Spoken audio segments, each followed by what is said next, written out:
बोलो शनि महाराज की जय। शनिवार व्रत कथा। शनिवार के दिन काले तिल, काला वस्त्र, तेल, उड़द शनि को बहुत प्रिय होने से इनकी पूजा की जाती है। शनि की दशा को दूर करने के लिए यह व्रत किया जाता है। शनि स्तोत्र का पाठ भी विशेष लाभदायक सिद्ध होता है। कथा इस प्रकार से है। एक समय सूर्य, चंद्रमा, मंगल, बुध, बृहस्पति, शुक्र, शनि, राहु और केतु इन ग्रहों में आपस में झगड़ा हो गया कि हम सब में बड़ा कौन है। सब अपने आप को बड़ा कहते थे।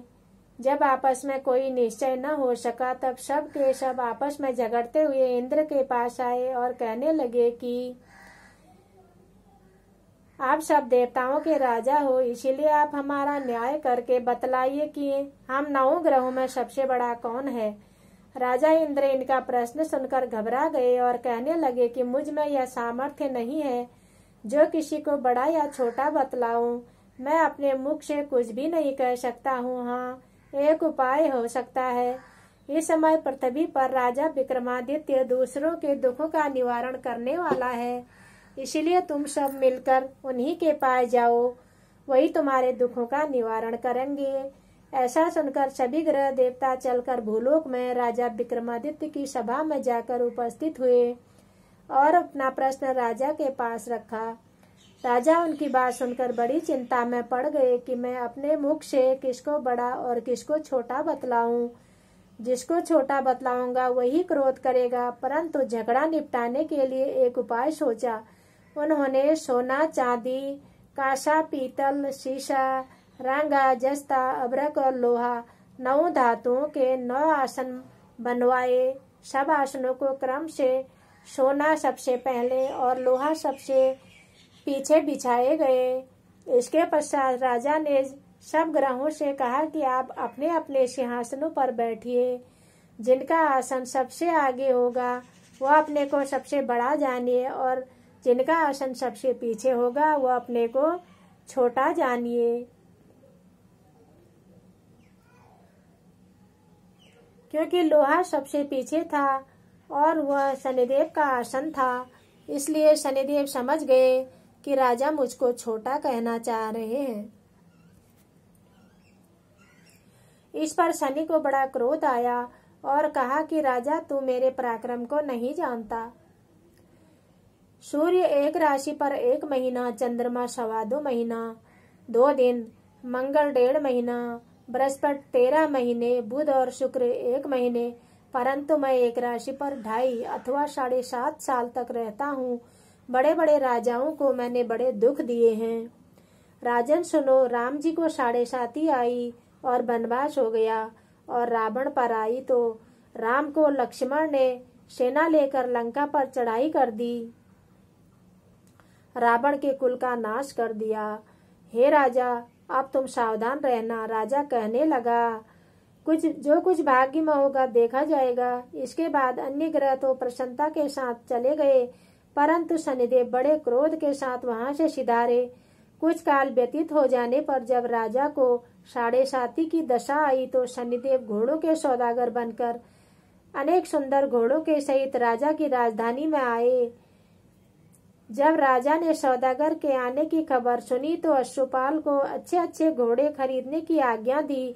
अश्वपाल ऐसी अच्छी नस्ल के घोड़े देखकर और उनका मूल्य सुनकर चकित हो गया और उसने तुरंत ही राजा को बुलाने की खबर दी। राजा वहां पर आए और उन्होंने घोड़े देखे। उनमें से एक अच्छा सा घोड़ा चुनकर सवारी के लिए चढ़ गए। राजा के घोड़े की पीठ पर बैठते ही घोड़ा जोर से भागा। घोड़ा बहुत दूर तक एक बड़े जंगल में जाकर राजा को छोड़कर अंतर्ध्यान हो गया। इसके बाद राजा अकेले जंगल में भटकता फिरता रहा। बहुत देर के बाद राजा ने भूख और प्यास से दुखी होकर भटकते भटकते एक ग्वाले को देखा। ग्वाले ने राजा को प्यास से व्याकुल देखकर पानी पिलाया। राजा की उंगली में एक अंगूठी थी, उसे निकालकर प्रसन्नता के साथ ग्वालों को दे दी और शहर की ओर चल दिया। राजा शहर में पहुंचकर एक सेठ की दुकान पर जाकर बैठ गया और अपने आप को उज्जैन का रहने वाला तथा अपना नाम वीका बतलाया। सेठ ने उसको कुलीन समझकर जल पिलाया। भाग्यवश उस दिन सेठ की दुकान पर बहुत बिक्री हुई। तब सेठ ने उसको भाग्यवान पुरुष समझकर भोजन कराने के लिए अपने साथ ले गया। भोजन करते समय राजा ने आश्चर्य की बात देखी कि खूंटी पर हार लटक रहा है और वह खूंटी उस हार को निगल रही है। भोजन के पश्चात कमरे में आने पर जब सेठ को कमरे में हार न मिला तो सबने यही निश्चय किया कि सिवाय बीका के और कोई कमरे में नहीं था, अतः अवश्य ही इसी ने हार चोरी किया है। परंतु बीका ने हार लेने से मना कर दिया। इस पर 5-7 आदमी इकट्ठे होकर उसको फौजदार के पास ले गए। फौजदार ने उसको राजा के सामने उपस्थित कर दिया और कहा कि यह आदमी तो भला प्रतीत होता है, चोर मालूम नहीं होता, परंतु सेठ का कहना है कि इसके सिवाय कमरे में कोई नहीं था, अवश्य ही इसी ने चोरी की है। तब राजा ने आज्ञा दी कि इसके हाथ पैर काटकर चौरंगिया किया जाए। राजा की आज्ञा का तुरंत पालन किया गया और बीका के हाथ पैर काट दिए गए। इस प्रकार कुछ काल व्यतीत होने पर एक तेली उसको अपने घर ले गया और कोलू पर उसको बिठा दिया। बीका उस पर बैठा हुआ जुबान से बैल हाँकता था। शनि की दशा समाप्त हो गई और एक रात को वर्षा ऋतु के समय वह मल्हार राग गाने लगा। उसका गाना सुनकर उस शहर के राजा की कन्या उस राग में मोहित हो गई और दासी को खबर लेने को भेजा कि शहर में कौन गा रहा है। दासी सारे शहर में फिरती फिरती क्या देखती है कि तैली के घर में एक चौरंगिया राग गा रहा है। दासी ने महल में आकर राजकुमारी को सब वृतांत सुना दिया। बस उसी क्षण राजकुमारी ने अपने मन में यह प्रण कर लिया, चाहे कुछ हो, मैंने इस चौरंगिया के साथ विवाह करना है। प्रातः काल होते ही जब दासी ने राजकुमारी को जगाना चाहा तो राजकुमारी अनशन व्रत लेकर पड़ी रही। तब दासी ने रानी के पास जाकर राजकुमारी के न उठने का वृतांत कहा।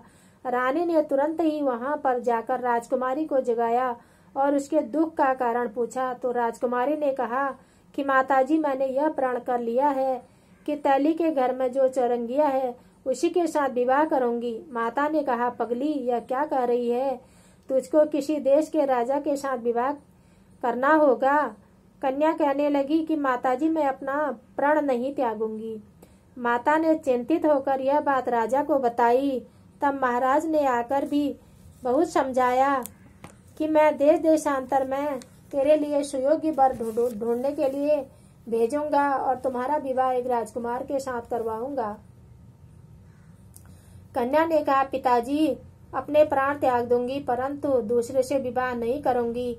इतना सुनकर राजा ने क्रोध से कहा, यदि तेरे भाग्य में ऐसा ही लिखा है तो जैसी तेरी इच्छा हो वैसा ही कर। राजा ने तैली को बुलाकर कहा कि तेरे घर में जो चौरंगिया है उसके साथ मैं अपनी कन्या का विवाह करना चाहता हूँ। तैली ने कहा कि यह कैसे हो सकता है? कहाँ आप हमारे राजा और कहाँ मैं एक नीच तैली? परंतु राजा ने कहा कि भाग्य लिखे को कोई नहीं टाल सकता, अपने घर जाकर विवाह की तैयारी करो। राजा ने उसी समय तोरण और बंदनवार से पूरा नगर सजाया और अपनी बेटी का विवाह वह चौरंगिया के साथ कर दिया। रात्रि को जब विक्रमादित्य और राजकुमारी महल में सोए तो आधी रात में शनिदेव विक्रमादित्य के सपने में आ गए और कहने लगे, राजा, मुझको छोटा बतलाकर तुमने कितना दुख उठाया। राजा ने क्षमा मांगी। शनिदेव ने प्रसन्न होकर विक्रमादित्य को हाथ पैर दे दिए। तब राजा ने कहा, महाराज, मेरी प्रार्थना स्वीकार करें कि जैसा दुख आपने मुझे सौंप दिया है ऐसा और किसी को मत देना। शनिदेव ने कहा कि तुम्हारी यह प्रार्थना स्वीकार है। जो मनुष्य मेरी कथा सुनेगा या कहेगा उसको मेरी दशा में कभी किसी प्रकार का दुख नहीं होगा और जो नित्य ही मेरा ध्यान करेगा या चींटियों को आटा डालेगा उसके सब मनोरथ पूर्ण होंगे। इतना कहकर शनिदेव अपने धाम को चले गए। राजकुमारी की आंखें खुली और उसने राजा के हाथ पैर देखे तो वह आश्चर्य को प्राप्त हो गई। उसको देखकर राजा ने अपना समस्त हाल कहा कि मैं उज्जैन का राजा विक्रमादित्य हूँ। यह बात सुनकर राजकुमारी अत्यंत प्रसन्न हुई। प्रातःकाल राजकुमारी ने अपनी सखियों को ये सारी बात बताई। तब सब ने प्रसन्नता प्रकट की और कहा कि ईश्वर ने आपकी मनोकामना पूर्ण कर दी। जब उस सेठ ने यह बात सुनी तो वह विक्रमादित्य के पास आया और राजा विक्रमादित्य के पैरों पर गिरकर क्षमा मांगने लगा कि आप पर मैंने चोरी का झूठा इल्जाम लगाया, अतः आप मुझको जो चाहे दंड दें। राजा ने कहा, मुझ पर शनिदेव का कोप था, इसी कारण यह सब दुख मुझको प्राप्त हुआ। इसमें तुम्हारा कोई दोष नहीं। तुम अपने घर जाकर अपना कार्य करो। सेठ बोला कि मुझे तभी शांति होगी जब आप मेरे घर चलकर प्रीतिपूर्वक भोजन करेंगे। राजा ने कहा कि जैसी आपकी मर्जी हो वैसा ही करें। सेठ ने अपने घर जाकर अनेक प्रकार के सुंदर भोजन बनवाए और राजा विक्रमादित्य को प्रीति भोज दिया। जिस समय विक्रमादित्य भोजन कर रहे थे, एक अत्यंत आश्चर्य की बात सबको दिखाई दी कि जो खूंटी पहले हार निगल गई वह अब हार उगल रही थी। जब भोजन समाप्त हो गया तो सेठ ने हाथ जोड़कर बहुत सी मोहरें राजा को भेंट की और कहा कि मेरे श्री कंवर नामक एक कन्या है, उसका पाणी ग्रहण आप करें। इसके बाद सेठ ने अपनी कन्या का विवाह राजा के साथ कर दिया और बहुत सा दान दहेज दिया। इस प्रकार कुछ दिनों तक वहां निवास करने के बाद विक्रमादित्य ने शहर के राजा से कहा कि अब मेरी उज्जैन जाने की इच्छा है। फिर कुछ दिन के बाद विदा लेकर राजकुमारी मनभावनी सेठ की कन्या श्री कंवरी तथा दोनों जगह के दहेज में प्राप्त अनेक दास दासी रथ और पालकियों सहित विक्रमादित्य उज्जैन की तरफ चले। जब शहर के निकट पहुंचे और पूर्ववासियों ने राजा के आने का संवाद सुना तो समस्त उज्जैन की प्रजा अगवानी के लिए आई। तब बड़ी प्रसन्नता से अपने राजा को ले गई। सारे शहर में बड़ा भारी महोत्सव मनाया गया और रात्रि को दीपमाला की गई। दूसरे दिन राजा ने शहर में यह सूचना कराई कि शनिश्चर देवता सब ग्रहों में सर्वोपरि हैं। मैंने इनको छोटा बतलाया, इसी से मुझको यह दुख प्राप्त हुआ। इस कारण सारे शहर में सदा शनिवार की पूजा और कथा होने लगी। राजा और प्रजा अनेक प्रकार के सुख भोगने लगे। जो कोई शनिश्चर की इस कथा को पढ़ता और सुनता है, शनिदेव की कृपा से उसके सब दुख दूर हो जाते